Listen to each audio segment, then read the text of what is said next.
Trauma splitting is a psychological mechanism that allows someone to tolerate difficult and overwhelming feelings. It is often seen in highly sensitive persons, HSPs, who suffer from complex PTSD or childhood trauma. Having trauma splitting, or structural dissociation, means we are split into different parts, each with a different personality, feelings, and behavior.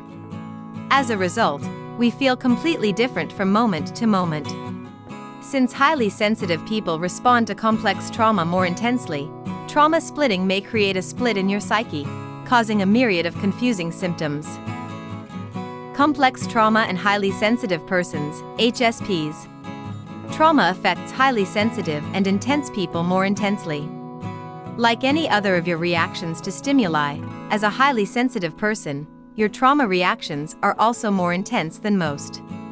As a result, many HSPs have used trauma splitting, or structural dissociation, as a way to cope. Because of your receptivity, you see, hear and know what others don't. Your empathy means you take in more and feel more.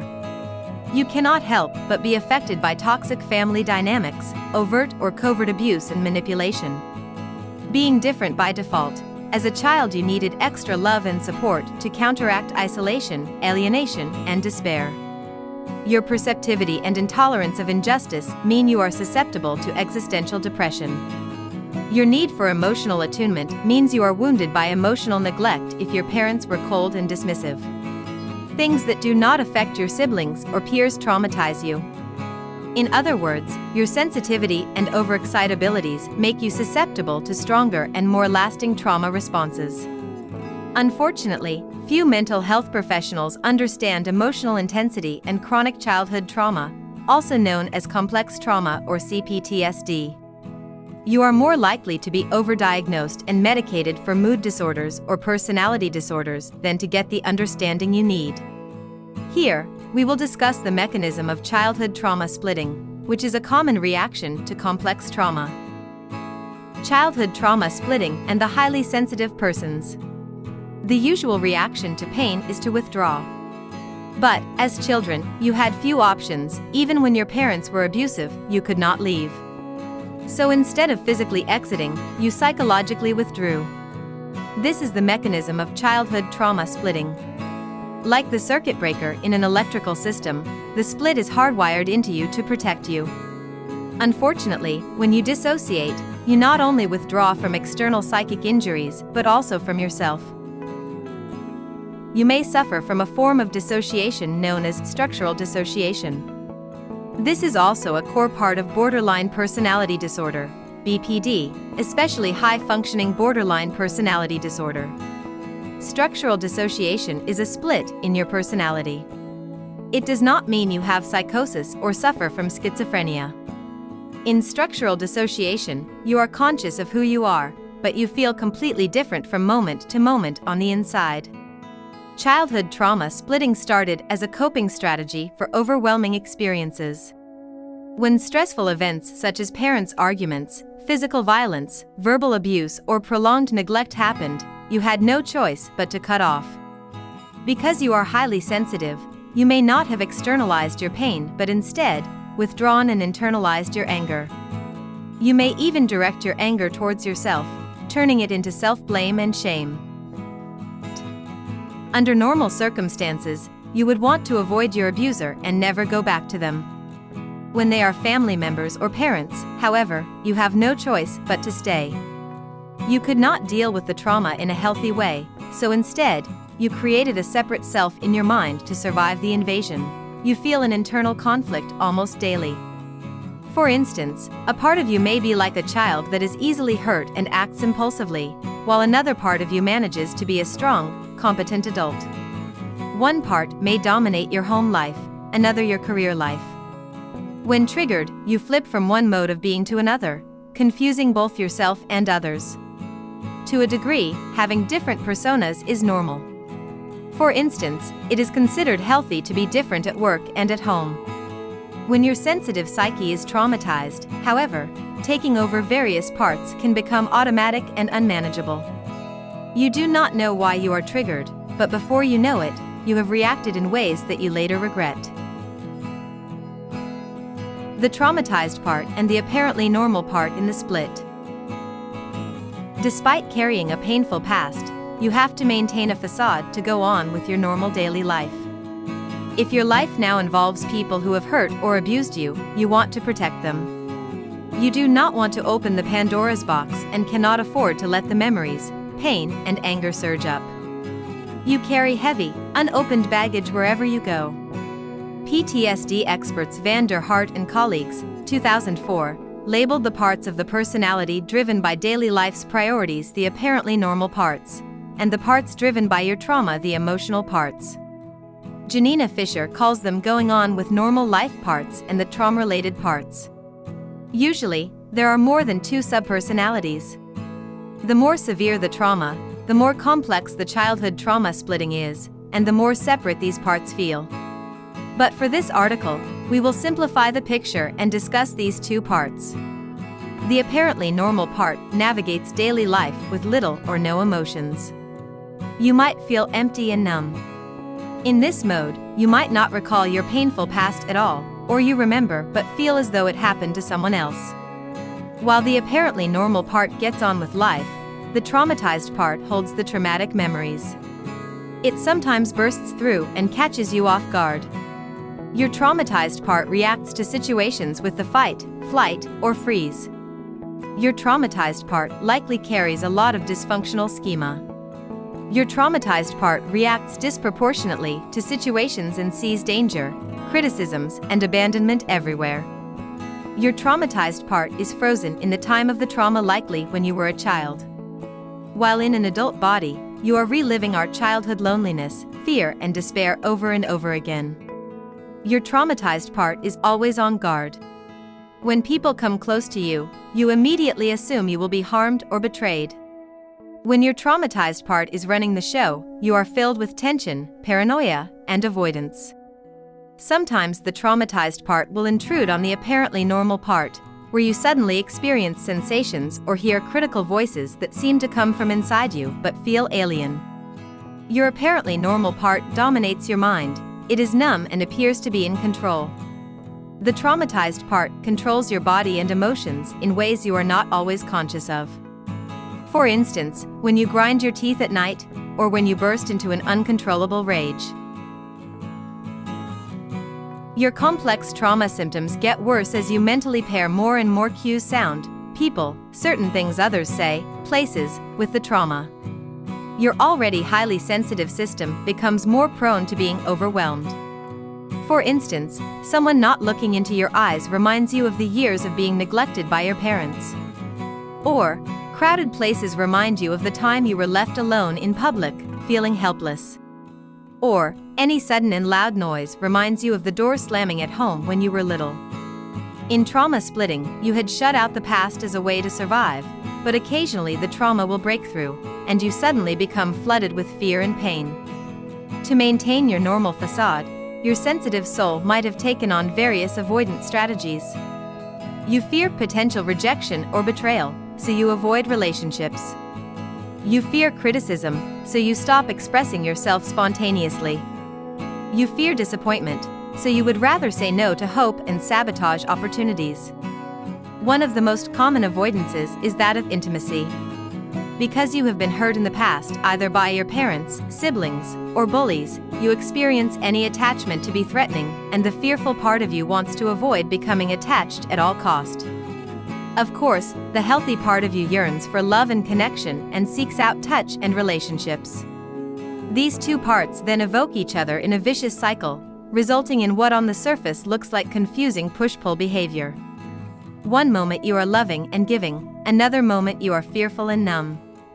When, as a highly sensitive person, you experience complex trauma and trauma splitting, you may even avoid your body, and then you lose touch with your internal signals of hunger, tiredness, and stress. You even lose your passion and sex drive. As you craft your life desperately trying to avoid your past, your life becomes increasingly restricted. In the end, you build a wall against both the outer and your inner emotional life and end up feeling empty, numb, with your life left barren. Blocking as you have done in trauma splitting is, unfortunately, not a long-term solution.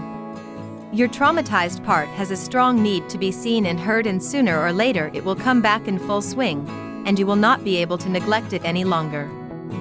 Here are some of the symptoms of complex trauma and childhood trauma splitting that may interrupt your day-to-day life. These symptoms might not always be present, and only appear when certain parts of your personality take over. Selective memory loss. You are unable to recall parts of a memory, or may know what happened intellectually but do not feel that it happened to you. Emotional numbness. You feel empty and numb, unable to connect with yourself or anyone close to you. You have learned how to move outside of your body, so you watch life events pass by in front of you without being in them. You might know what is happening in your life, but feel as though it belongs to others. Being a detached observer comes with a cost. While you feel little pain, you also feel little joy, love, and vitality. You might also become fully identified with your intellect, distancing from your instincts, spontaneity, and creativity. Disembodiment. In trauma splitting, you may become dissociated from your physical body. As a result, you have difficulty knowing when you are tired, hungry, thirsty, lonely, or sad. You may lose the ability to self-care. You burn out as you are not able to receive signals from your body. You lose touch with your motivation, needs, desires, interests, passions, and even sex drive. Lack of motivation and stamina. Perhaps you are motivated and positive when you set a goal, but when the traumatized parts take over, you lose the mental ability to take action. Because your various parts have different motives, psychology, and mental capacities, you may have trouble starting or completing actions. You may find yourself endlessly procrastinating even for something you want to do. On the other hand, you might suffer from chronic fatigue. This is because energy is expended to suppress your memories and emotions. Counterdependency and isolation. You develop a self-sufficient armor and feel unable to trust or depend on anyone. You put up a wall to avoid being known by others. You avoid exposing yourself because you are fearful of rejection, abandonment, and betrayal. Inner critic. You develop a self-persecutory inner voice. This voice started out as a protective mechanism. It believes that by criticizing harshly, you will not venture out for love, career opportunity, or abundance, so you will never be disappointed again. Not being able to feel fulfilled in your life, you resort to addictions or mind-altering drugs for stimulation or comfort. This perpetuates a cycle of shame. How to cope with complex trauma as a highly sensitive person. Even though the wise, healthy part of you knows the childhood trauma splitting or dissociation is no longer serving you, you might feel ambivalent about change. You are afraid of losing stability. Even if dissociation takes you to a barren, lonely place, it is what you know. With your apparently normal part, you get to shut down hunger, tiredness, and any need for anyone else. For a short while, you feel as though you are invincible. This might have led to some degree of career success and convenience, but your soul is crying for help. You are, after all, a human, not a robot or machine. Your needs and vulnerabilities, though denied, do not disappear. The longer you stay disintegrated, the less able you are to appropriately take care of yourself in a realistic way. The longer you stay numb and empty, the more time you spend watching your life go by without being in it. The longer you avoid intimacy and opportunities, the longer you are delaying a full, rich life. Why therapy doesn't work when you have complex trauma. Why doesn't therapy work for you? It might be because you and your therapist do not form a good fit, or that they have little understanding of your particular struggles. There could be multiple reasons why therapy is not working for you. The answer might be more complex than you imagine, especially if your symptoms include mood instability and complex trauma.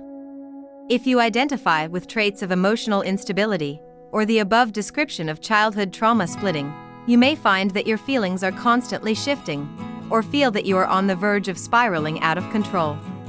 Such a reaction is often more than just a mood shift. You may get the feeling that you can go from being normal 1 minute to feeling and acting like a completely different person the next. All these modes come with their own mannerisms, feelings, and personalities. For instance, you can be particularly prone to anger in one mode, the angry child mode as defined in schema therapy, and feel sad and completely fragile in another, the vulnerable child mode. One moment you are impulsive, the next you are numb, detached, and shut down. When you are in a destructive mode, the healthier, more resourceful parts of you seem to vanish, and you are not able to bring yourself back to calm. What makes the situation even more difficult is that sometimes the triggers for your emotional flips are not known to you. You may simply wake up feeling bad without knowing why. This is a core issue for those who struggle with emotional regulation, and the constant mode shift also makes it difficult to hold on to a solid sense of self. As a result, you may be left with the dreadful feeling of hollowness inside. By combining theories from the fields of cognitive psychology and neuroscience, the following section explains how this kind of sudden and drastic shift in your feelings and behaviors can happen, and why traditional therapies such as CBT may be limited when it comes to addressing these issues. The power of our memories. Every day, we absorb information from the outside world through our 5 senses. As adults, we automatically connect the day-to-day information coming our way with what is already in our system, in order to make sense of what is going on. In other words, your memories are the basis of your current perception, and how you respond to people and events in your life is to a large degree based on your past experiences. In psychology, the relationship between conscious and unconscious memories is illustrated as an iceberg, with the majority of our memories remaining buried and unconscious below the waterline.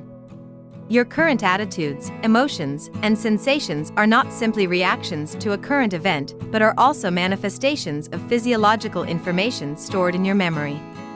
Everything that has ever happened to you is recorded in your memory, even if you do not consciously recall it all. According to the Adaptive Information Processing Model, Shapiro, 2007, our brains have a processing system that is naturally geared towards integration and healing.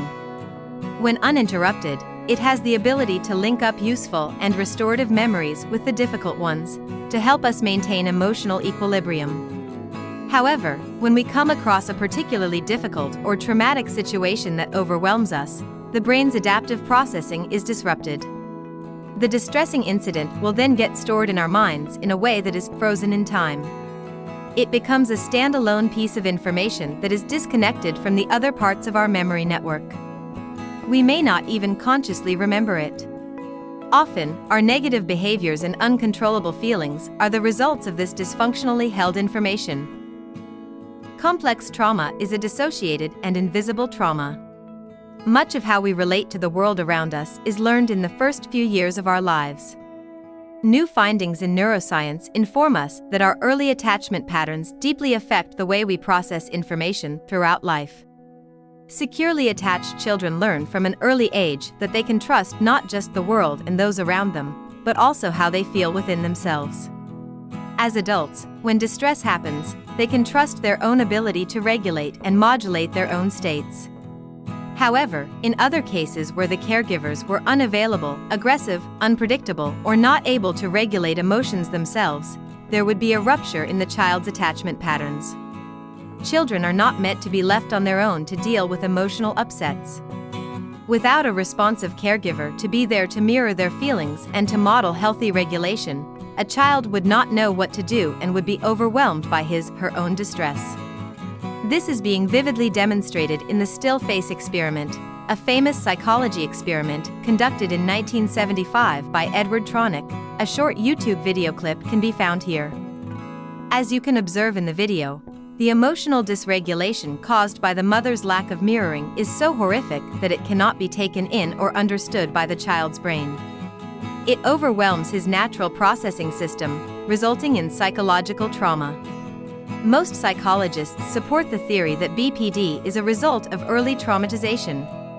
Often invisible childhood experiences of maltreatment, abuse, neglect, and situations in which the child has little or no control or perceived hope to escape.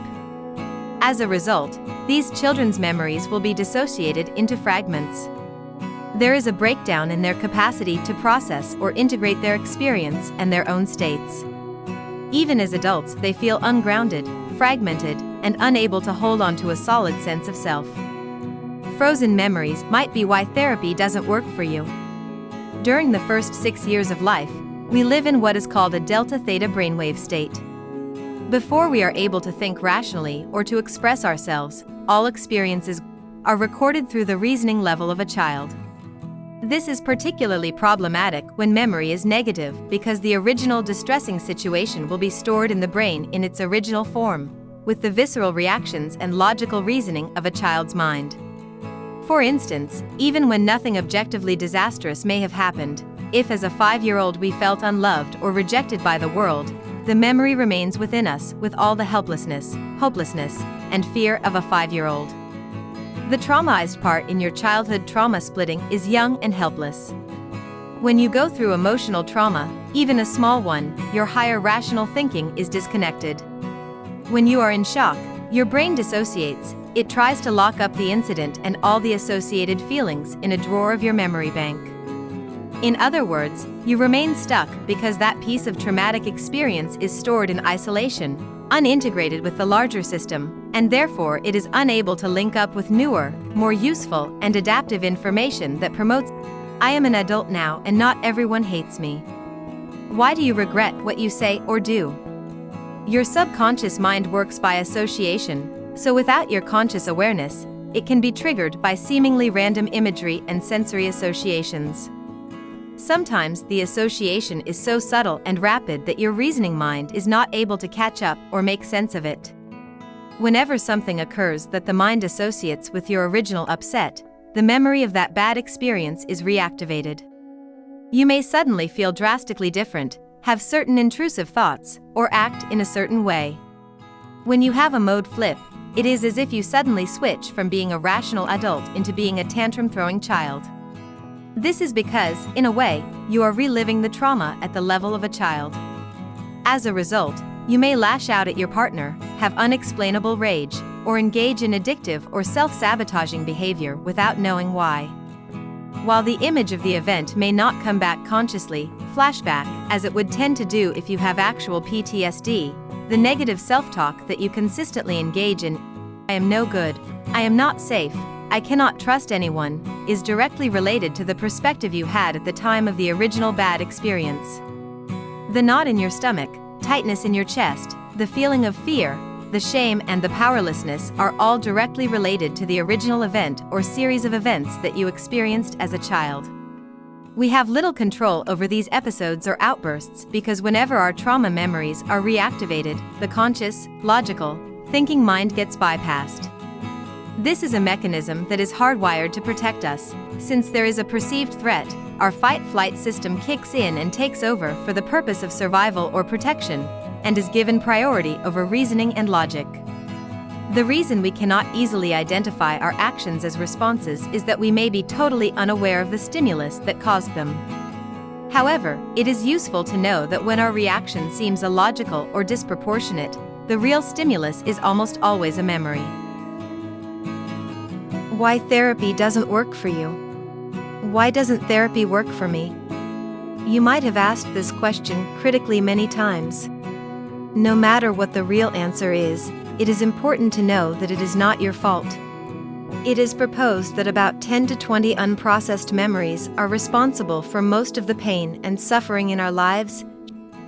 However, the number may be much higher for chronically neglected or bullied children. Traditional forms of therapy, such as cognitive behavioral therapy, CBT, may not be effective in healing the deep emotional trauma that causes your current reactive responses because most of these pre-language trauma memories are shielded from your cognitive process. Your intellectual, logical brain gets bypassed when you are triggered. So even if you logically know that your reactions are irrational, it doesn't change your emotional reality, which still contains the feelings, perceptions, and physical sensations you once felt as a child. Where CBT may teach you to suppress or argue with your negative emotions, more often than not, before your logical mind can take over, you have already acted out from your emotional brain. CBT or other intellectual ways of coping also assume that it is your irrational thoughts that cause all the problems. As we have reviewed, the idea that thoughts precede emotions is not true in most cases. For emotional pain that finds its roots in developmental and attachment injuries, it is unrealistic to think that one can think oneself into healing and integration. Moreover, as an emotionally sensitive and intuitive individual, having a real, synergistic relationship with the person that you are working with is essential. Not only is it about trust and rapport, it is also about what your therapist emulates, and the health of the energy in the room where healing occurs. One of the roadblocks to CBT being effective is that if the therapist focuses solely on what she considers to be dysfunctional thoughts, she neglects the fact that she is facing a multidimensional individual with his own unique psychological, social, and biological makeup. After all, the whole point of therapy is not just to download a set of skills that you can find from self-help books, but to gain from the synergistic work between you and a therapist who has done work on him/herself and is able to model qualities such as assertiveness and resilience from the inside out. Therapies that create lasting change work on a visceral and relational level. On top of the therapeutic relationship, your therapist may incorporate experiential techniques that evoke impact in an emotionally connected way. These techniques aim to produce changes on a physiological and even neurological level, bypassing the cognitive mind. EMDR, for instance, uses a technique called bilateral stimulation to directly evoke a healthy connection within your memory network, linking up the bad, locked-up memories with the good, adaptive ones. Schema therapy uses certain experiential strategies and the therapeutic relationship to promote healing on an emotional level. Other body-based techniques such as somatic experiential are also effective in creating changes from the bottom up, rather than top-down. Ideas concerning which therapies are most effective have changed in recent years. The newest research challenges the old assumption that long-term intensive treatment is essential for good outcomes, as it was found that therapies with various integrative modalities can have equally, if not more positive outcomes. If you had felt stuck in talking therapy or were frustrated with constantly arguing with your own mind, it may be worth exploring these alternatives. Do give yourself the time and opportunity to look around, as this is an important investment in yourself. The real therapeutic work comes from honoring your specific needs as an emotionally sensitive and intense individual. Healing from childhood complex trauma by summoning your wise part. Apart from the apparently normal part and the traumatized part discussed by the trauma experts, you must also acknowledge something in the matrix of your complex trauma/CPTSD psyche, your inner wise part, or your healthy part. No matter how traumatized you are, how hidden this part is, it is there. It is your innate driving force towards wholeness and health, and it has been with you since day one. Your wise part is the key to healing from childhood trauma and childhood trauma splitting.